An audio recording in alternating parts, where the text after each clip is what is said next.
Hey guys, I'm Nat. And I'm Ashton. And we are the Nerds in Flannel. Guys, welcome back. Wow, we haven't done an episode in a long time, just the two of us. I feel like we've had guests on a lot lately.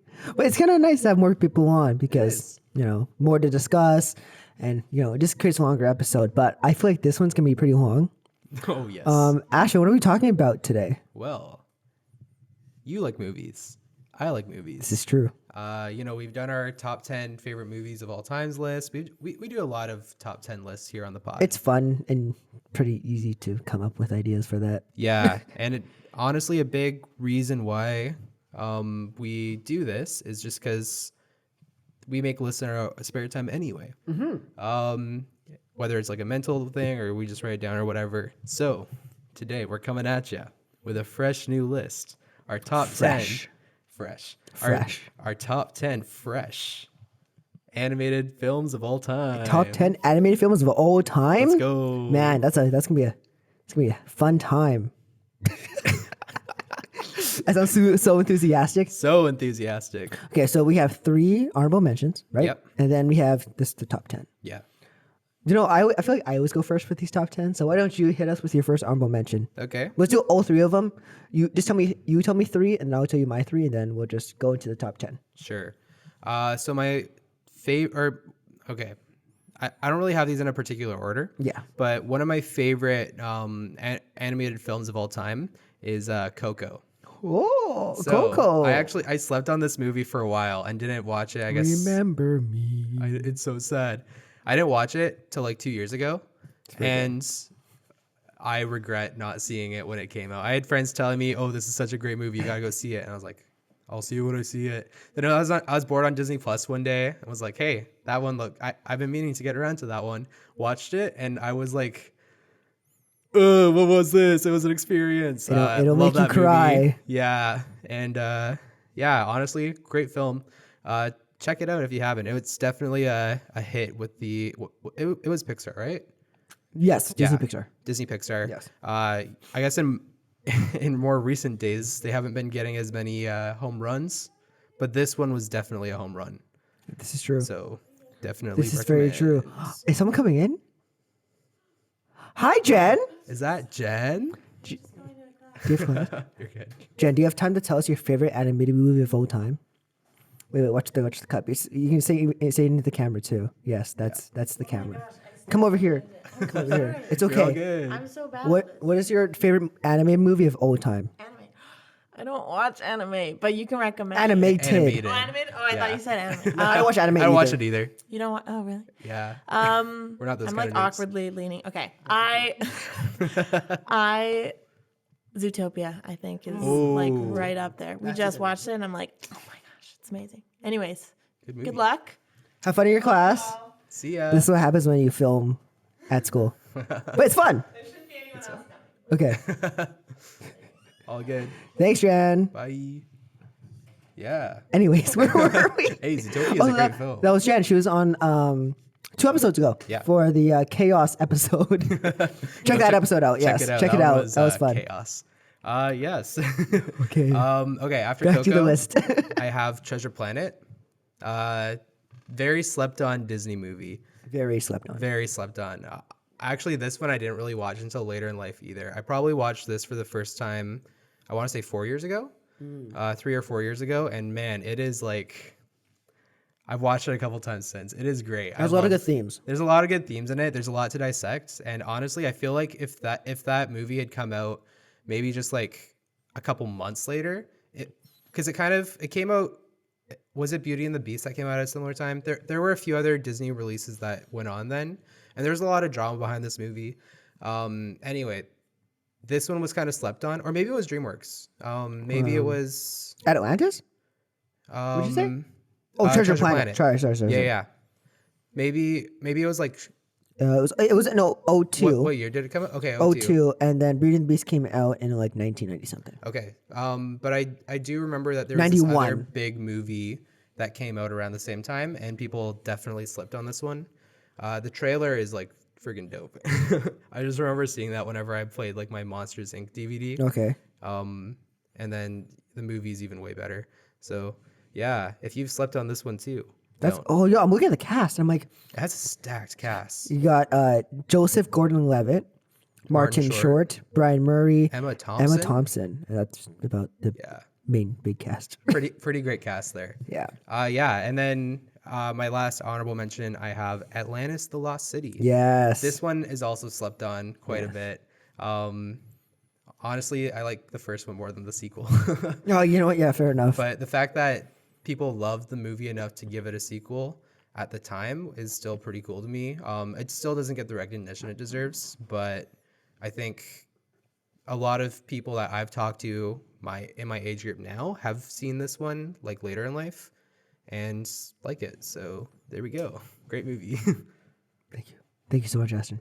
I can't talk today. What are your honorable mentions, my friend? My honorable mentions. Marvel mentions? Did I say Marvel mentions? Sounded like Did I say honorable Pamela? You get that reference? Yeah. Okay, good. Okay. My first honorable mention is Frozen 2. Oh. Yeah, I did. Actually, no. Cass just talked about it. We just talked to our friend Cass outside. She's on like, a lot of episodes. You know her. Yeah. And I'm like, yeah, this is a really well-made movie. Love it better than the second one. I'm the first one. Just because Into the Unknown slaps harder than Let It Go. Can't change my mind. Animation's really good, and I feel like the themes and just script is better. It's weird to say script for an animated film because sometimes it doesn't really matter because you can make it fun and kiddie like. But it's really cool, and I think the way that Disney / Pixar does these movies is pretty incredible because this one made over it's in the $1 billion club. So I think it's like top 10 all time. So it's pretty big. Yeah. Yeah. And another big thing I really liked about that movie was because it kind of came out just before COVID. Right. Then Yes. In order to encourage people to stay at home, they put it straight onto Disney Plus instead of waiting for that time that you kind of have to wait for. Clutch. Which was clutch for a lot of people. I see. Yeah. Yeah. That's awesome. My next honorable mention is a movie that came out, I want to say a couple years ago. Yeah, let's say a couple years ago. Okay. That movie is Soul, also by Pixar.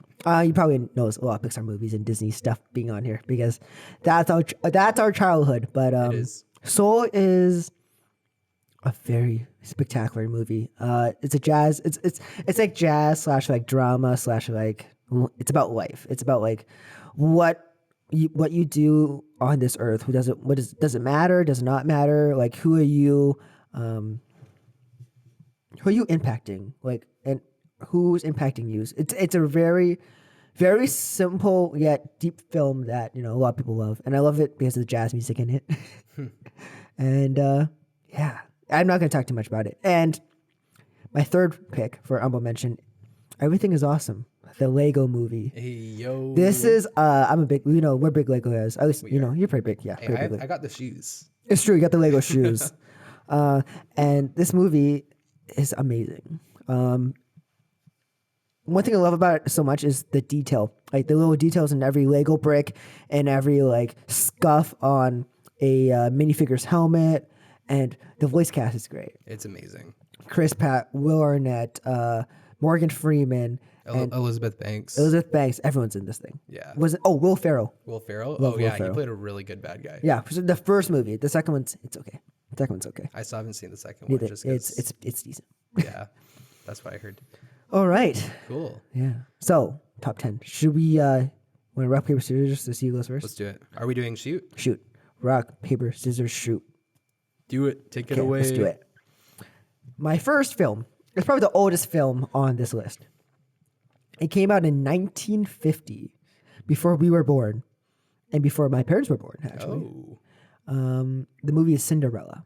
Okay. Now this is the movie that started off Snow White was the first big Disney hit. Yeah. But I feel like this one was a one that sticks out to a lot of people, just because it's memorable, and Hollywood has been trying to remake it a lot, especially with the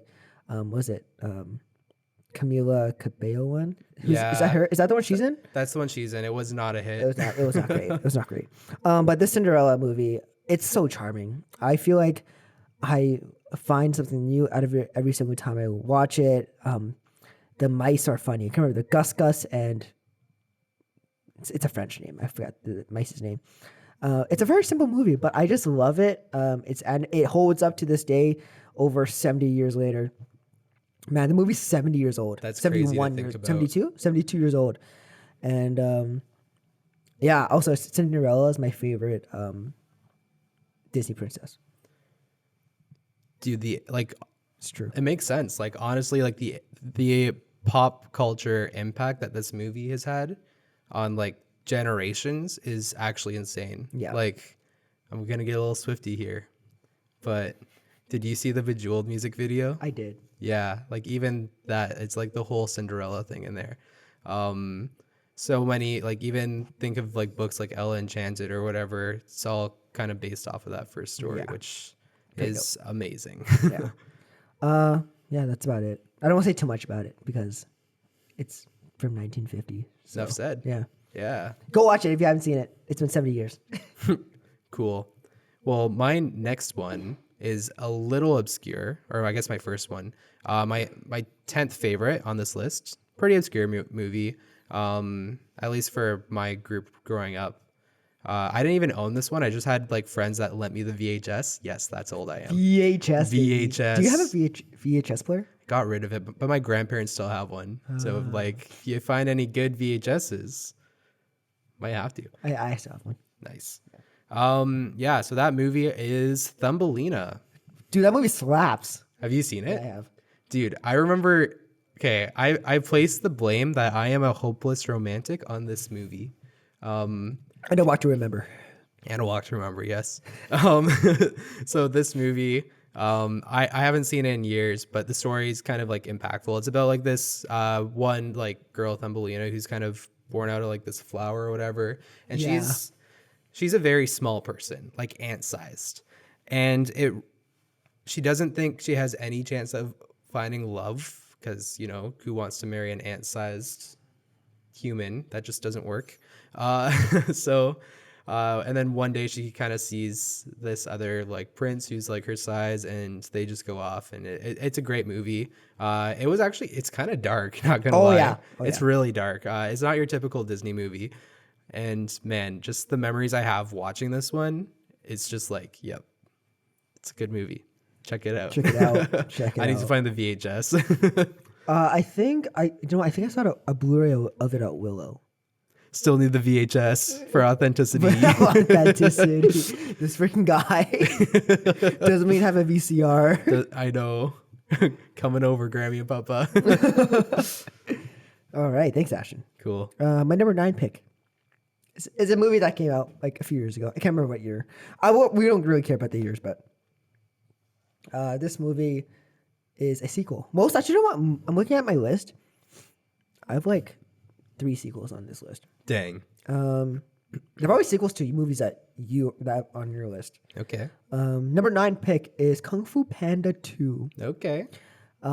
Dude, what can I say? Kung Fu Panda is one of those movies where you think it's stupid, and then you like go into the movie and it's like heartbreaking and very like motivating and encouraging, and just a very good movie for the entire family, which is can't ask for much more with an animated movie, just because it's for everybody, right? Yeah. Kung Fu Panda 2 is where I feel like the franchise had a big turning point, just because it dealt with Poe's. Actually, do you want spoiler for all of the movies we're going to talk about? Talk about Poe's parents and how, you know, this evil peacock killed his family. Voiced by Gary Oldman, who is a great actor. Great actor. And I just feel like this movie is much more than just a Kung Fu Panda movie. I feel like if this was, but the thing is, I feel like if this wasn't an anime movie, it wouldn't hit as hard. Yeah. Because I don't think you can convey stuff. Animation is a very different art form, just because you can convey many emotions without like having to deal with actors. Does it make sense? Yeah. It's like all in the artwork. And You can get all exactly that. what you want because you sketch it out, and you know it's very good. And different colors too that just aren't humanly possible to create in the Yeah. real world. And if you know me, I love like water sims and animation. And that last scene when he's like on the water doing like the Kamehameha thing with the big like cannonballs, dude, chills. I went opening day over the theater like in 2012 or something, and it was like still chills. I still get chills. So my number 9 pick. So Kung we're Fu seeing Panda the 4th movie when it comes out. 2. Yes, we definitely Is are. that a day one? Day 0. We're going to Thursday night. Oh, Yeah. okay. Well, at least I am. You don't have to come. That's fair. Okay. My next movie that I have here is the original Toy Story. So the reason I put this, I think Toy Story 2 is the better film of the two, or I guess of the 4. I'll talk about that later. Ooh. But Toy Story 1 set my life onto a trajectory that I have to respect. Set his life on a trajectory. Oh my gosh. Trajectory, dude. Yes. I can't talk. So what it did was, I think I've talked about my love for Toy Story in a couple other pods, but the first Toy Story as a kid was super obsessed with like Buzz Lightyear and stuff. That's kind of how I got into sci-fi. And I watched the heck out of that movie. I had like the special edition DVD with the bonus features. I had the limited edition like Buzz Lightyear toy and everything. Okay. And because I love that movie so much, my parents went out and got me like the second one when that one dropped. And it was like, that one was even like so much cooler in my mind. And then the third one is just emotional. And I was older, so I was just kind of like, I don't know what I'm feeling right now, but this isn't what I felt when I watched the first few Toy Stories. Yeah. But it's a great movie. And the fourth one, no, we don't talk about that. You know what? I like the fourth one. It's the best looking one. Yeah, it's the best looking one. Because it's new. Yeah, they should remaster them. And also a thing about the first... They have it on Blu-ray. They do, but like they should redo the animation and stuff. Oh, yeah, okay. But like one thing about the first one is like the fact that movie came out really pushed the whole 3D animation scene ahead, because before it, no one really wanted to do that kind of undertaking. Like the amount of like processing power it would take to do 3D animation on that scale for a full movie. And, you know, a lot of that hardware and development is due to like Lucasfilm and a bunch of the other like great companies, which now that I'm a nerd, I can appreciate more. So that's why it gets magic. Yeah, that's why it gets my 9th spot. Awesome. Yeah. Thank you, Ashton. Yeah, no, I remember watching that movie, and my parents brought me the VHS, and I broke that thing because I watched it so much. Dang. Yeah. It's a great movie. It's freaking Sid, man. I had nightmares about that guy. Yeah. And do you know what? I'm looking at my list. I think I'm going to rearrange a couple things. Okay. Just on spot. My number 8 pick, Toy Story 2. Oh, okay. Yes. A lot of people should probably think it's going to be higher. But it's one of those movies where it's like, for Ashton, it's like Toy Story 2 is Toy Story for him. Yeah. I watched Toy Story 2 way more than Toy Story 1. Not because it was better or anything, just because I feel like with these lists, we like come with emotions about the things we talk about. Yeah. And Toy Story 2, I love emotional like animated films, and this is probably one of the best ones. Jesse, bro. Yo, when she loved me, man. Gonna start the everything tears again. was beautiful. Everything was beautiful. Every hour we spent together lived within my heart. Bro, like it's so good. And can we just talk about one of the top 3 animated scenes ever when Woody is getting like fixed by that guy? Yeah. Dude, do you know how like satisfying watching that is? Like even today, it looks terrible, but it's so good. It's so good. It's so good. They need to remaster that one scene. Put it in 8K. No, it's very good. And I just feel like Toy Story 2 is one of those movies where you go into it with like 0 expectations and then it just blows you away. Yeah. 100%. Yeah. Yeah. Yeah. Again, I still prefer Toy Story 2 over Toy Story 1, but the emotional impact Toy Story 1 had on my childhood was like, but the whole franchise as a whole is like so beloved. Yeah, fair enough. 100%. Cool. Next in line. Number 8, buddy. Number 8. You know what? I'm gonna rearrange. Actually, no. We're just gonna do it. Shrek. Oh, Get out my swamp. Get out my swamp. Somebody Yeah. for me. So I really loved Shrek growing up. It was another one of those movies where I like watched it a lot. Parents got me the DVD, but I also feel like, growing up as a Gen Z, it's kind of become a meme, and It's I'm true. a sucker for memes. Yes. Even all throughout high school, even now in college, like we're still talking about it all the time. There's just something super iconic about it. And it's a similar thing with Toy Story, where Shrek 2 is like the better of the two, but Shrek 1 has enough of an emotional No, I impact. think Shrek 1's better. Okay. I love the iconic like story, how it kind of flips the whole fairy tale thing on its head, and that's just kind of what you get. And it's just crazy. The character development of like all the characters really is just on point. Like, and Mike Myers, bro, so Dude, iconic. so great. They should have stopped at 3. They should The have. 4th one was a mistake, but yeah, no. Big fan of Shrek. It's great. Yeah. Thank you, Ashton. Okay, we're going on to number 7 now. We are flying through this list. Number 7 for me is a movie that I tell everybody I cried in. That movie's Big Hero 6. Oh, Like I love like superheroes, obviously, because we watch so much superhero stuff here on this podcast. And I love just the way that this movie shows loss, yeah. especially in a young kid. There's some stuff in my past where I had to suffer through loss as a young kid, and it hit me like way harder than I thought it would. And it's just such a good film that shows a kid breaking down because of anger and loss. And I don't think they've shown that a lot in movies. And I really appreciated them going with that, like kind of like more, not a darker tone, but like a more emotional tone. Yeah.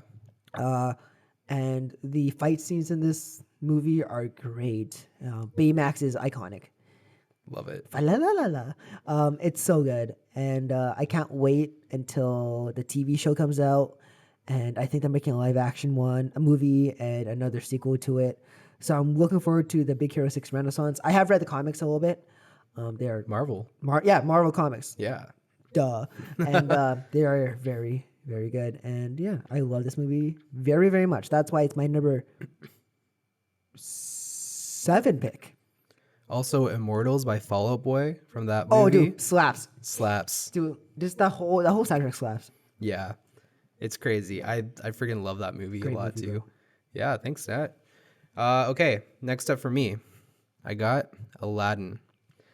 So, I know that this movie, it hasn't aged the best, but that doesn't change my mind about it.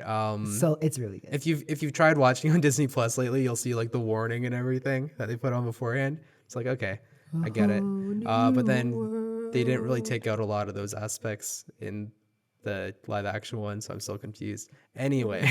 Disney just getting away with murder once again. Yeah, exactly. But yeah, no, this movie slaps. It's one of my favorite Disney movies of all time, honestly. We should do a list like that. We Disney should do a movies. list. That'd be fun. Excluding Marvel movies. Because Yeah, those two and Star Wars. and Star Wars. Yeah, like original Disney properties or something. Yes. It's Yeah. a short list of movies. It's a short list, and it's not completely original because it is based off of like, well, it was like a Middle Eastern like. Most of story. the Disney like Disney Renaissance films are based off like storybooks, Yeah, like Brother Grimm's and stuff. yeah, and honestly, like the way they did this movie was like crazy. I think anyway. holds up, man. Even just everything from the animation design to just the soundtrack, and then obviously Robin Williams. Rest in peace. Rest in peace. But man, that performance is like super iconic. I feel like that's the only reason this movie has stayed afloat over the years, is just because of that performance. Man, this movie is just, I have so many emotions attached to this one too. I even one night randomly, me and my siblings were bored on Disney Plus, and we're just like, oh hey, they put on the sing along, so we just like clicked on the sing along and just sang all of our favorite songs from that movie, and it was just a time. What's your favorite song from that movie? Well, obviously, A Whole New World is iconic. One Jump Ahead is pretty great as well. Never Have a Friend Like Me, Prince Ali. I would probably say A Whole New World if I'm duetting it with someone. We can do a duet. We could. I'll be Jasmine. Do it. I'm kidding. Like me and my sister growing up, whenever we weren't able to figure out what music to play, like if we were like doing chores or something together, it was just like, all right, we're doing A Whole New World and we'll duet the crap out of this thing. And it was great. A whole new world. Don't you dare close your eyes. I sing better than that, I swear. Fantastic point of view. That's the high part. That's high. Dang, it's really high. It's Leah Salonga. She sings like all the Disney movies. Yeah. But yeah, great movie. Love it. Awesome. Thank you. There's something my eye. Oh, goodness. He's just crying because crying. of the tears of the emotions of thinking through all these animated movies from our past. Yeah, you're right. number 6. Man, we're flying through this. Yep. Is a movie that some would say it's not animated, Okay. but I don't freaking care because it's our list. That is Wes Anderson's Fantastic Mr. Fox. Oh, interesting. It's stop motion. It's technically animation. It is animation. And this movie is so charming, based off a novel by, I can't remember who the novel is. But yeah, who doesn't matter. Yeah, it's so charming. The animation style is great. The way it visually tells a story without giving any dialogue is also a thing that animation does super duper well. Oh, 100%. Like I can think of so many moments in movies where like it just it's just you're seeing what happens and it's telling you through motions of the characters, emotions, without even saying a line. Yep. I'm thinking of like that one scene from Toy Story. I can't remember. Toy Story 4 actually, when it's like the storm in the beginning of the movie, and you know what's gonna happen. And I think those moments are so good. Wes Anderson does a fantastic job with a fantastic cast that has George Clooney, Bill Murray, Jason Schwartzman, the one and only Meryl Streep, Hey, yo. Owen Wilson, and Willem Dafoe. Willem Defriend. Please. Yeah. Yeah, I swear I'm not a stalker. Please friend me. Yeah. Willem Dafoe, if you want to come on the pod, we would love to have you. We are big Spider-Man fans. We are. Screw Tom Holland Spider-Man. We like Toby better. I'm just Yeah. kidding. I know. This is actually kind of an obscure pick because a lot of people have not seen this movie. But it's on Disney Plus. Highly recommend giving it a watch.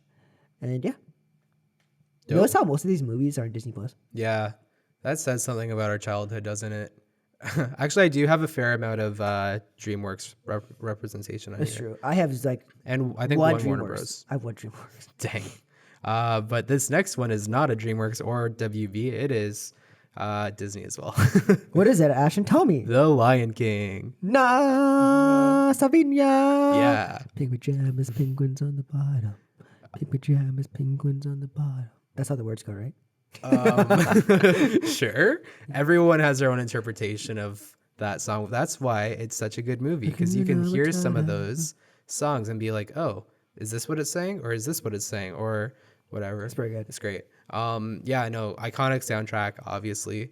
Again, big selling point for these Disney movies making it on the list. And also just the retelling of the story of Hamlet It's very to like telling it with like animals, like, and making it children friendly for the most part. There's a lot of emotions in this movie Be too. Prepared is kind of not children. Be Prepared is wild, especially when you start breaking down some of those scenes. And then, you know, you see like Scar holding, like in that one scene, he's holding like the devoured head of like a lion. And then you look that up in real life and it's like, oh, actually when male lions beat each other, they eat the other one. And it's like, did he eat Mufasa? What? But yeah. Dang. Thanks for ruining my childhood, Ashton. There's a lot. I know like one of our professors showed I think he showed like 2 clips, or maybe it was just 1 clip of this movie to like our class to get a point across. And it's also just, it's crazy how much you can dissect this movie as well and apply it to other things in life. It's true. And in this case, it was to the Bible because, Bible college. Yay. Yeah.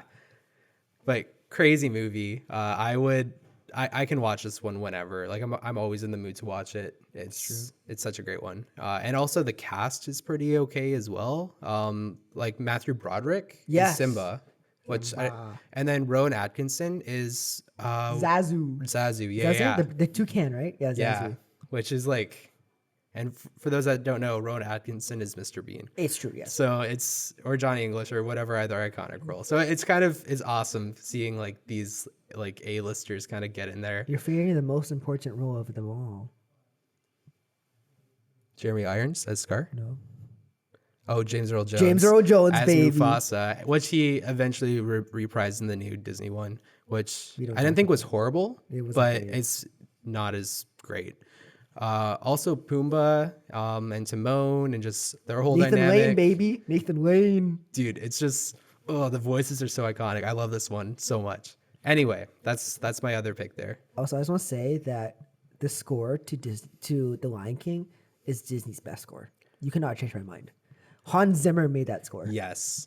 Hans Zimmer is like, You know, like the when, goat, do you know bro. when Simba's like running back to like Pride Rock and it's like do do Yeah. and then the vocals come in. It's like Oh, and then also going back to the art style, how like the sky starts turning like gray and like to red and everything, and then it gives you more of a dramatic palette. It's like, oh gosh, here we go. so I personally left this off my list because I knew you have it. Oh, thanks, bro. Yeah, Yeah. But it's pretty good. It's pretty freaking It'd be great. it'd be your honorable mention for me though. Okay. Yeah. Cool. Are we at number 5 now? That's I crazy. believe so. So I'm actually looking at my list. And I'm rearranging it because I realized that I'm in love with a movie that's at number 8, but I think I'm putting it higher as we go.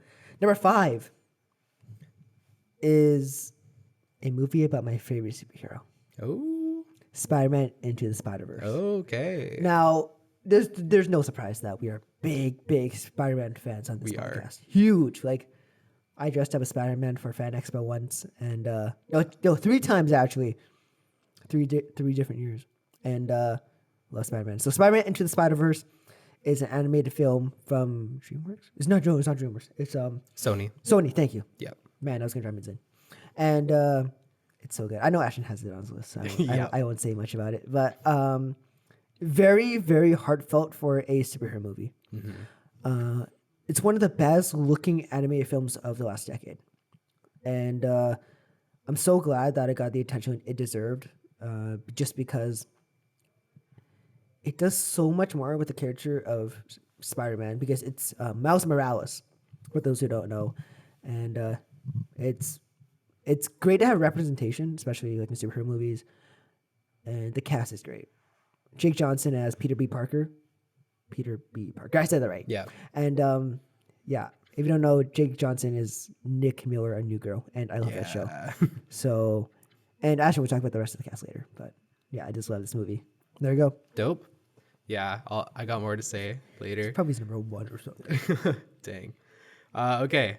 Keeping on the theme of superheroes, my next is Batman: Mask of the Phantasm. Ooh. Man, I had the VHS for this movie. I remember, like, I think I was like 10 or something, or like maybe like, yeah, probably around 10.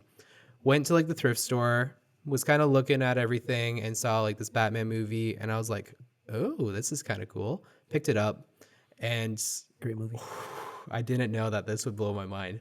If you've listened to some of our other, like, if we did another episode that was like our favorite superhero movies of all time. Yes, we did. I forget if I had this at number 1 or it was high on the That was list. like episode like 20 something. Yeah. 20 something. Man. Hey, we're getting to 50 soon. So Yeah. look stay out for our tuned. big 50th episode. Yeah. But yeah, man, this movie, it really dives into what makes Batman Batman and Bruce Wayne's pain and stuff without going into like his origin story. It's like instead of the origin story of like Batman from the beginning, it kind of picks it up where, you know, Bruce is like, he already knows what he has to do for the city. He's like doing the most training, and then he falls in love and he's trying to negotiate with his dead parents. Like, I'll just donate more money, hire more police. Like, what can I do here? And there's just all this other drama. And, you know, you think he's finally found happiness, which is like the biggest thing, because Bruce Wayne is not a happy guy. No. You think he's finally found happiness. Then boom, tragedy strikes and his fiance ditches him. and then the story kind of like picks up and you find out why, and it's just this big plot twist, very depressing, amazing color palette. For all the Batman the animated series stuff, they've normally colored it all on black paper instead of white paper, Right. because it gives a little more of you can do a little more detailed with the silhouette and get a darker theme for Gotham and everything. But with this movie, I believe they split it, where they did some of the earlier throwback ones on white paper, but then kind of in the Batman years, like it's all dark paper, and you just really feel that vibe, you know? Like the colors are just amazing. The soundtrack is like so dope. Yeah. Voice acting, Kevin Conroy, obviously. Mark Hamill's Joker, iconic duo there.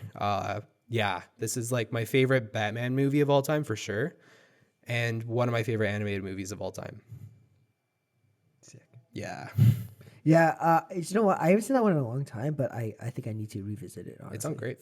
Is it? Yeah. I just rewatched it a couple months ago. Thanks for lending me your crate, bro. I got you, bro. Yeah, now I gotta watch it. Yeah. My number 4 pick is the newest movie on this list. Okay. It's coming out last year. And it got nominated for an Oscar for Best Animated Film. And I instantly fell in love with this movie just because I feel like it's my type of movie. That is The Mitchells versus the Machines. It's on Netflix. You can watch it if you have Netflix. Again, with my very heartfelt theme of animation, this is about a family saving the world, but also a girl struggling with her identity and just, leaving her parents, leaving her family. I know, especially for a lot of people here at our Bible college, people it's hard moving on to college and leaving your family. And it's very heartfelt. I'm gonna cry, man. The animation style is very cute. It's very in your face, and I think for animation, it's perfect. There are a lot of details and just things that you don't see very often in animation. Has a pretty what's the word? New cast. I was gonna say new cast. No one you really know. Danny McBride is in it. He's from a bunch of comedies. Olivia Colman plays the villain, and Eric Andre is in it. If you know Eric Andre. Oh yeah. Yeah. I feel like most people don't know his name, but if you see his face, you'll know him. Oh, also Maya Rudolph's in it. Oh yeah. Fred Armisen, Chrissy Teigen, Conan O'Brien's in this. John Legend. There's a lot of music names in there. Yeah, no kidding. Yeah, it's pretty good cast for what it is. But this movie, I don't know. I was watching it. I was watching this movie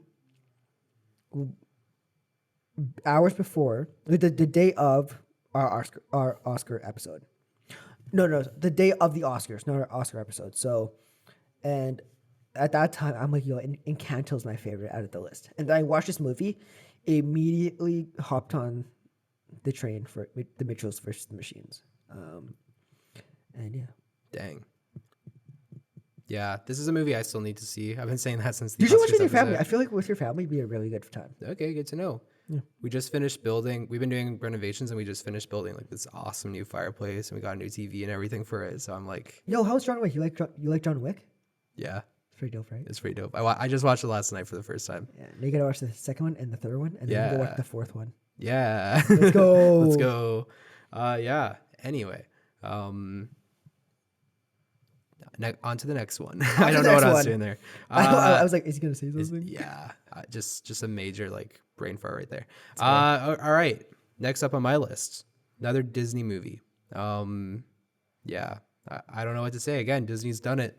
They've captured my heart, my childhood heart. The Emperor's New Groove. Oh yeah. Yeah, man, this movie is so friggin' funny. I remember as a kid just wanting to watch this one all the time as well, just because of Wrong lever, like Kronk and Yzma, and just the whole story too. It's just such a humbling story, kind of seeing a super powerful person have to live as a literal llama. It kind of reminds me of that whole, I'm getting biblical here, but that whole Nebuchadnezzar thing when he's living as a savage beast or whatever. That's Bible what this college baby. Bible college baby. That's what this whole thing reminds me of. It's just like, you don't know the low until you are at the lowest, even below the low. Yeah. And it's like, it's such a super cool dynamic. The story captured my heart as a kid. And even now, it's like, it's just so friggin' funny. Yeah. The follow-up Kronk's New Groove is also just pretty good. amazing. But yeah, this one, like, it has a pretty great cast too, like David Spade. And then let's see, Is it like Patrick Warburton? Patrick Warburton as Kronk, which iconic voice. Who voices Yzma? I forget her name. But yeah, let's find out. The Emperor's New Groove. Groove. 2000. Hey, great year. John Eartha Goodman. Kitt? Eartha Kitt was Yzma? Eartha Kitt. Do you know who that is? I've heard her name before. So Eartha Kitt played what's it called Catwoman in the Adam West Batman TV show. That makes a lot of sense. Yeah. Yeah. Dude, I totally forgot about that. Yeah. She died? Oh yeah, she's dead. I forgot about that. Well, she played her in the TV show, but not the movie, right? Who was in the movie? Um. It says she was in the movie. Oh, really? Because I remember, I thought I was a different actor in the movie, but maybe I'm I'm wrong. looking at it right now. Also, John Goodman's in that movie. Yeah, John Goodman, and his voice is pretty iconic for Disney as well. So, yeah, Cool. Emperor's New Groove. It's so great. It's very great. I still make references, and all throughout high school, I was making references to this movie too. It's awesome. I remember it being a pretty like risky movie for Disney because it was their first movie in a while that wasn't a musical, Yeah, and paid off honestly. and it starts off with like this amazing musical number, And you get nothing else. and then you get nothing else. So it's kind of like, it's a little deceiving, but also kind of eases you into the story a bit as well. Yeah, and I want to say the whole thing is like styled around like Peru or something, which is pretty great. So yeah, let's see.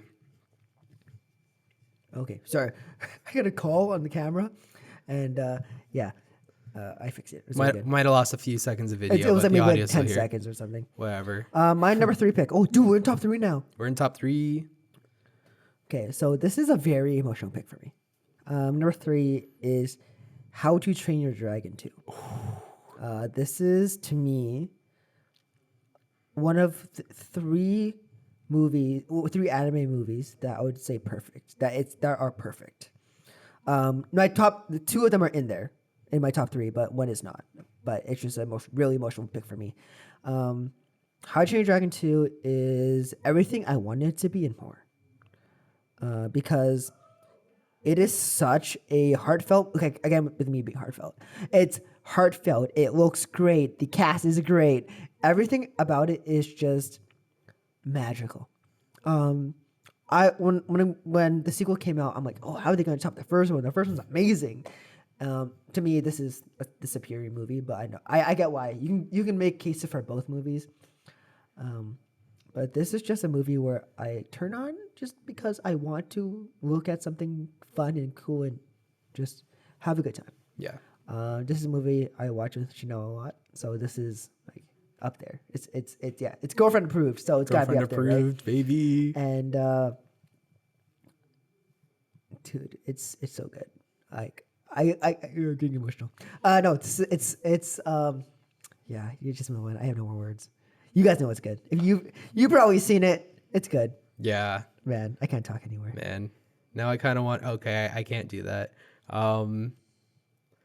Okay. Anyway, moving on. Were you talking about the next movie I have on my list? Uh-oh. And How to Train Your Dragon 2 is like amazing, by the way. But the next movie I have on my list is The Prince of Egypt. I forgot about It's that top movie. 3. Yeah. Oh my god, Dude, this movie, it's kind of crazy how this whole thing went down with this movie. It was expected to be a bigger hit than Shrek, to the point where because Shrek would seem to be a risky film. Yeah. To the point where DreamWorks, if you messed up on The Prince of Egypt, which was a 2D animated movie, the punishment would be that they would move you onto Shrek. They wouldn't fire you. You'd just be put on this impossible project, which is really funny in my mind. But yeah, The Prince of Egypt tells the story of like the biblical perspective of Moses and like the Exodus story, which actually now just doing a study on Exodus, it's a very small part of that book. Oh yeah, actually, this is huge, man. It's huge. Yeah. Anyway, it's such a stacked cast, man. Like, Who's in it, Ashton? Val Kilmer is Moses and God, actually. And then we also have Sandra Bullock is Miriam. Miriam, yeah. And then let's see. I'm putting you on. Okay, pulling up a few more. Isn't Ralph Fiennes in this one too? Yeah, I think he's Pharaoh. Yeah, Ralph Fiennes. Steve Martin. Yeah. Who is that again that he plays? Hotep. Yeah. Hotep, and Martin Short plays Martin Short. Patrick Stewart is the first Pharaoh. Dude, that's crazy. Which is like, yeah, it's just a stacked cast. Jeff Goldblum, I forgot his Aaron. Yeah, he's in it. That's who I was thinking of before. Dude, stacked cast, man. It's crazy.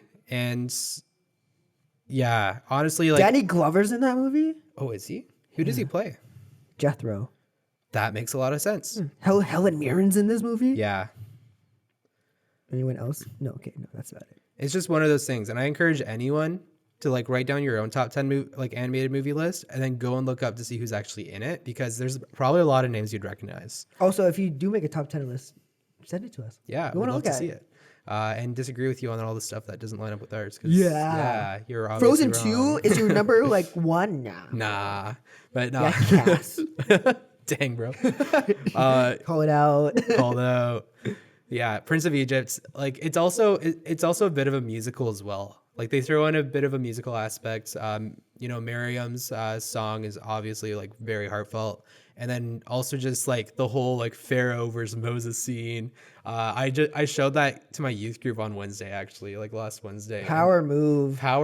But it was just like, at the very least, even if it's not theologically correct, not theologically, if it's not historically correct, because not a lot of people know if like the whole situation with Moses and this Pharaoh being brothers or whatever. It's a really cool like twist on the story, and that song just like really demonstrates well like the impact of all the plagues and everything. And for them to like turn that into a dramatic song for kids is like and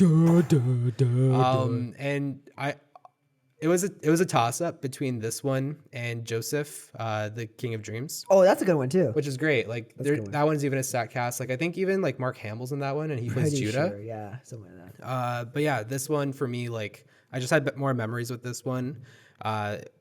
It's just a beautiful movie. They even got the skin tones right. Like yeah, they were like, good job, guys. They were on it for like the late good 1990s. job, DreamWorks.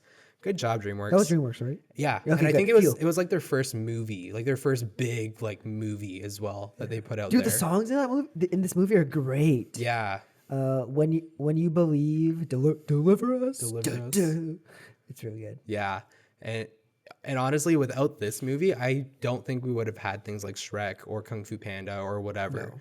So it's like it's a baseline for DreamWorks as a company, and it was just so great. I watched this movie so much as a kid. Yeah. At church. Yeah. Us church kids. Well, it was like an edgier like church movie, because it's not like VeggieTales or anything. It's like the guys that made Shrek made this one. So there's all that. But I think even just standalone as a movie, a lot of people enjoy this one. So yeah. My number 2 is probably the most emotional pick on this podcast I've had. Number 2 is Lilo and Stitch. Nice. This movie to me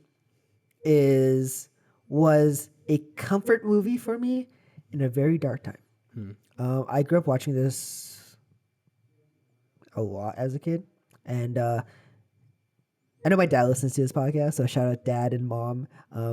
They let me watch this movie a lot just because it was cute. Stitch is legit the best character. He's so cute. And this movie is also about sisters. And I think that's really, back then, it's very like new to have something like a dynamic like that between sisters. Because most of the time it was like love interest, like will they get together or not? But this didn't have any of that.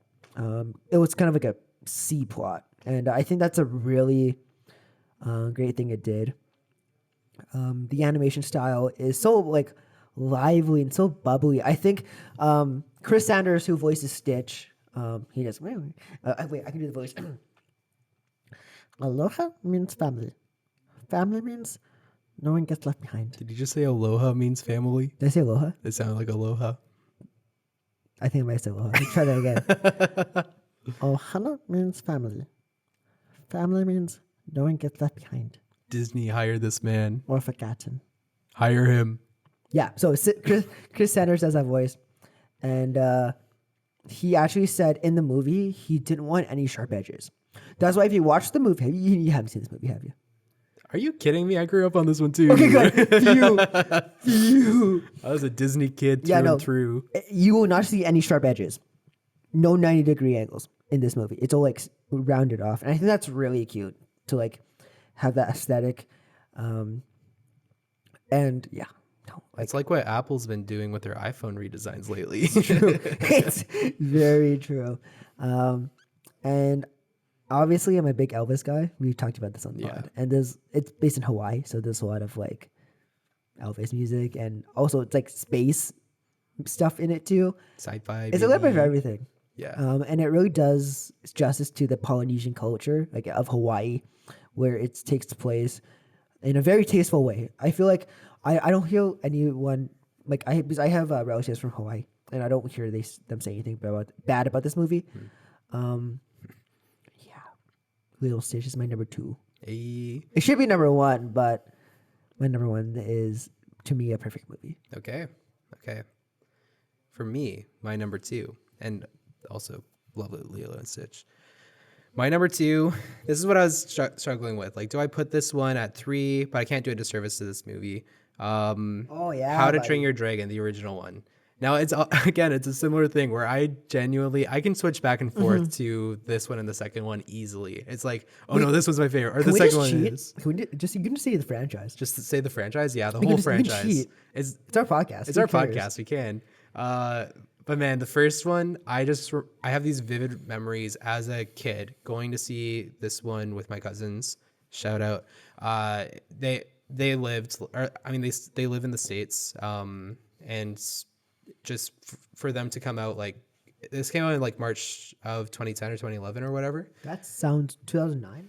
I don't think it's 2009, but anyway, came out in one of those marches, and it was just fun for us to like all go and see this movie together in March, because normally we try to match up around holidays. 2010. Yeah, okay, that's so. So anyway, for them to come up and for us to do this, we all went to the movie theater. I got like I didn't really know what this movie was about. Got like the cup, the special Cineplex cups. Still have those. I still have those. You got the How to Train Your Dragon one too? Yeah, I have those. I got the topper with like Toothless on it, which was like the biggest flex. Man. And I think like my siblings got the ones with like Hiccup or whatever. I had Astrid. Ooh, Astrid? Yeah. Kind of lost, dude. Dude, she's 16. Not in the latest one. Okay, yeah, fair enough. Oh. You have to be very and careful. I was 10. You have to be very careful. Wait, who's she played by again? America Ferrera. Okay. Who plays Amy in Superstore. And Ugly Betty, if you're that old. Yeah. Anyway, I have the setup for the memories. I remember walking out of that theater being like, this was amazing. It just invokes so much emotion. The whole franchise is really good at this, at invoking emotion in almost every scene, whether that's through the art style, the lighting. I know like many different like TV companies test these movies for their animated lighting whenever they're trying to get like their pixel calibration right. Mm-hmm. It's the soundtrack. Oh my gosh. Like there's just so much going on. There's big themes about family. There's big things about like responsibility, kind of like to your people and your community. There's big themes about like, heck, even like taking care of your pet, bro. Like, yeah. I mean, I didn't have pets back then. I mean, I do now, but those lessons from the childhood, they just kind of come back and hit you when you have like a pet. It's like, I want to dress my dogs up as like Toothless for Halloween. Like it's kind of at that My dog can be the Light Fury. Oh, dude, you're right. Either of my dogs can be the Light Fury. It's true. Yeah, it's crazy. Friggin' love this movie, man. And Jay Virgil, Canadian national boy. treasure. Let's go. He's a Habs fan, so I guess he's okay. He's okay. He even showed up in Letterkenny. He did. Yeah, I saw that episode. Hard right, Jay. Yeah. Yeah, no, he's, but he just invokes, it's less of a comedic role and more of like a emotional, dramatic role for him. Yeah. And it just works perfectly for this franchise. And again, like I think the second one is still my favorite out of all of it, but I didn't see that one in theaters. I saw the first one in theaters. As a kid, you didn't have as much control about what you were watching in theaters. But now we can watch anything we want. That's true. We're watching Black Adam tonight. Yeah, you're right.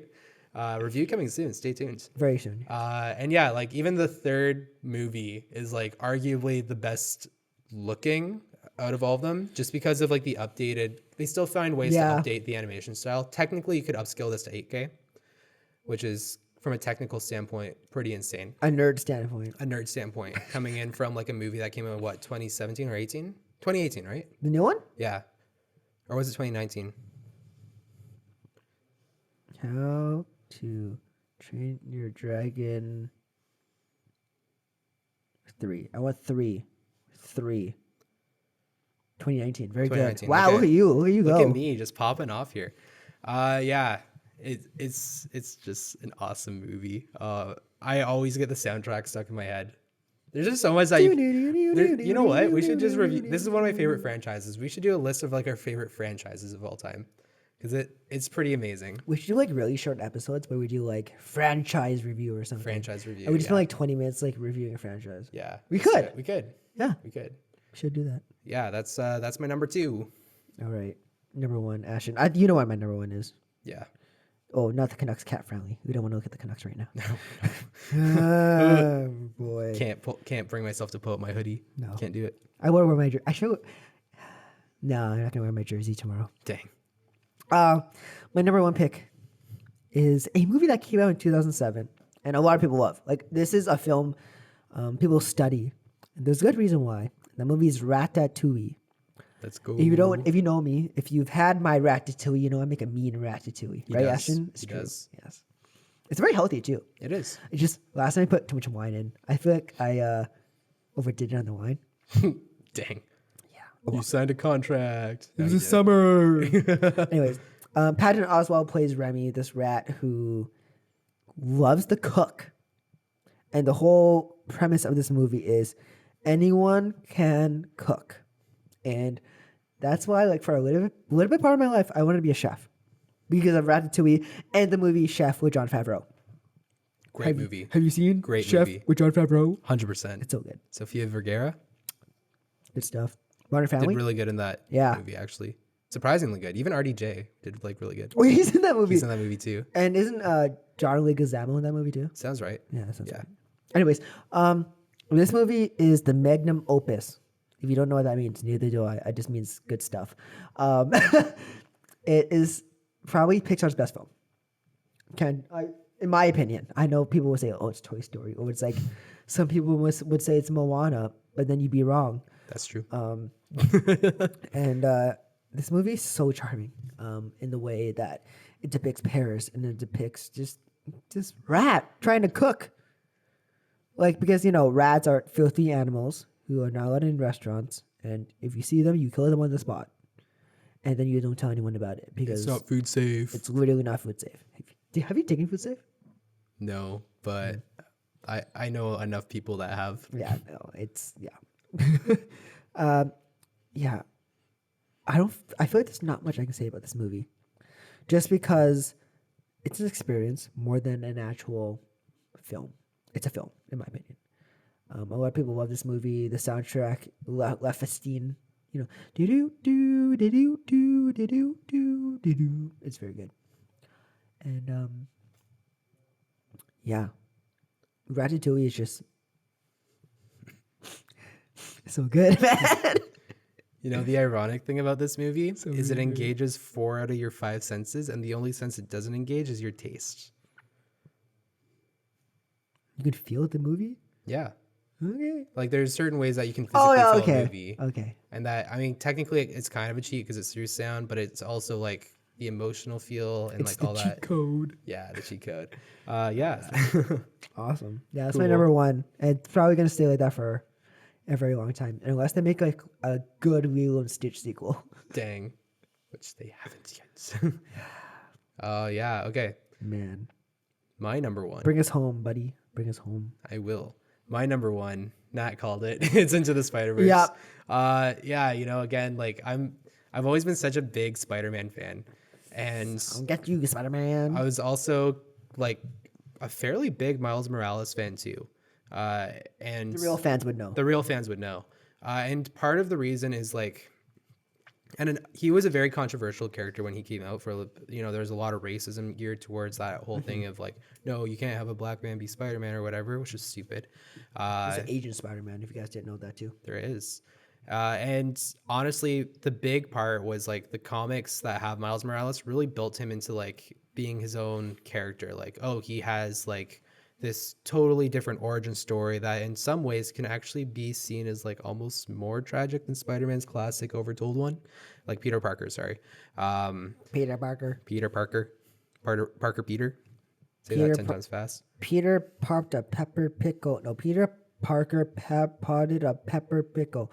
Peter, okay, whatever. Can't do it. No.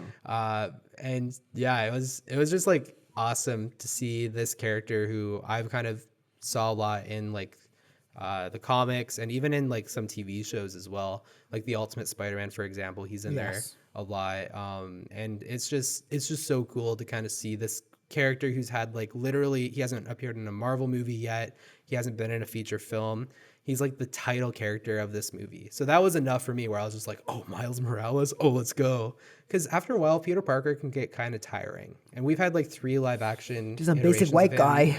Yeah. White nerd. White nerd. And it's fun to change that up a little bit and show like, oh, what happens if there's like this other Spider-Man? But this Spider-Man also has the power to like go invisible, and he has like Shock powers. Shock power and just all this really cool stuff, right? Very cool. And also his origin story, like from the whole like, oh, Peter Parker's dead in the Ultimate Universe, and like in the comics. And out comes like Miles Morales, who is like, he's doing this to honor like Peter Parker Spider-Man. The way that they were able to kind of take that in this movie and make it into like a driving point, but then they also brought in the Spider-Verse stuff, which the Spider-Verse is one of my favorite comic collaborations of all time, because obviously like there's a ton of Spider-Man, It's right? so great. Yeah, it's just such a good movie. The soundtrack, like Sunflowers from Post Malone, iconic as heck. And yeah, Kendrick Lamar. I think it was Kendrick. It was Kendrick Lamar. Yeah, he went hard with this. I think he was even involved in more of the soundtrack as well, which he also did a lot for the Black Panther soundtrack. Did Hans Zimmer help with this? Let me check. Because I feel like someone big helped with the soundtrack. Yeah. Let us check real quick. Yeah. So we get our facts right. To the Spider-Verse. It is like various artists. Okay. You got like Swali in there, or Swaley or whatever. Oh yeah. Juice WRLD did a song for this as well. DJ Khaled, Vince Staples' "Home" is like one of my favorite songs from that, because they showed it in the original teaser trailer. Oh yeah, and they right, didn't you release told the me that, song, and I was yeah. like, this is such a bop, but I couldn't find the song until it released with the movie later, and I was like, dang it. Yeah. I remember even like I took that soundbite off of the YouTube trailer and set it as my ringtone, like up until the movie, because I was just so hyped about this movie, and man, it's so great. The art style, so much to say about the art style. It was like revolutionary. Best looking movie of the 20th century. Yeah, I would agree. Revolutionary to 3D animation. Yeah. And for them to kind of go in and make this more like a comic book, it just blows my mind that they're actually able to do that. Very faithful to what it is. Very faithful. And that's the thing, like again, with all these art styles, like I think this is a big reason why people kind of like anime a lot, is because, oh, you can do a lot with that art style. Yep. And with this, I can't wait to see what the sequels look like. Oh, it's gonna be so good. It's gonna be so great. Even the fact that they brought an anime character into this. Yes. Was it Penny Parker? Yeah, Penny Parker. Penny Parker. And they still made the character look good and like function. But they brought a freaking pig into this movie. Yeah, man. Spider-Ham. And even like bringing Nick Cage in as Spider-Man Noir was like the best move. It's so great. Chris Pine is like the original Ultimate Universe Peter Parker. Peter J. Parker, something like that. Something like that. it was just so funny how they're even able to mock the Tobey Maguire movies. It's just there's just a lot. There's just a lot. I love this movie. I can rewatch this like all the time. It invokes so much emotion as well, and I genuinely can't wait to see what Across the Spider-Verse looks We're like. going like Wednesday night, right? If it's out on a Wednesday. Oh, 100%. Dude, Oscar Isaac is Spider-Man 2099. Great choice. Great, guys. Good job. Yeah. Gordon just Miller, great job. Thumbs up. Seeing Miguel in there, it's just like, I've really wanted to see that character get some justice. Like, pretty much the same as Miles Morales, and I'm so hyped to see I it. think this is the perfect way to do it. This is the perfect way to do it. Yeah. Doing it with Miles Morales rather than like just like as the main character instead of Peter Parker, I think is like a great move. So we will see. We will see. Yeah. Great movie. Yeah. So anyway, That's it. that's it. That's been our top 10 favorite anime movies of all time. Yeah, that's hour and a bit. Yeah. We figured. We could record another one after this, but I'm kind of done. I'm kind of done too. Yeah, another time. Yeah.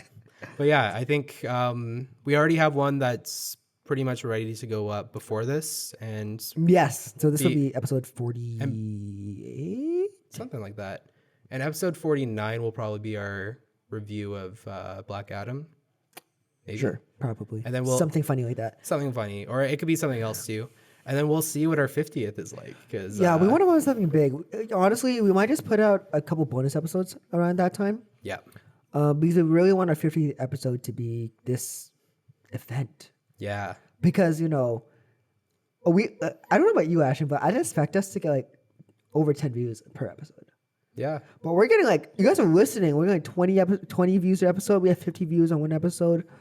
This is on YouTube. Yeah. Spotify is like, no one really uses Spotify. But we just have it there. Also, check out our Patreon. Yep. Patreon.com/Nerds and Flannel Podcast. Follow us on Instagram at Nerds and Flannel Podcast. Email us if you have any questions or, I don't know, want to have any recommendations about episode topics at nerdsandflannelpodcast@gmail.com. And Yeah. Yeah. That's awesome. Let us know what your top 10 favorite animated movies of all time please. are. Yeah. It's actually really cool. Like, and a really cool thing too is like talking with people, like even at school or whatever, and just like them saying like, oh, well, actually this was my favorite video game. It's like, okay. Just based off of like lists that we've done previously. Yeah. Like it's pretty sweet. It's pretty sweet. So yeah. I'm thankful that we get to do this and have conversations like that with people. Yeah. Also, send me your list when you have it, when it's good, and I'll make a post out of it for Instagram. Let's do it. Because people apparently love those posts. Yeah, and the algorithm's picking it up Yeah. really, really well. Thanks, so. Instagram. Yeah, shout out. Is that it? Yeah, I think that's it. Cool. Cool. Awesome. Dope. Until next time, I'm Ashton. And I'm Nat. And we are the Nerds in Flannel. Peace.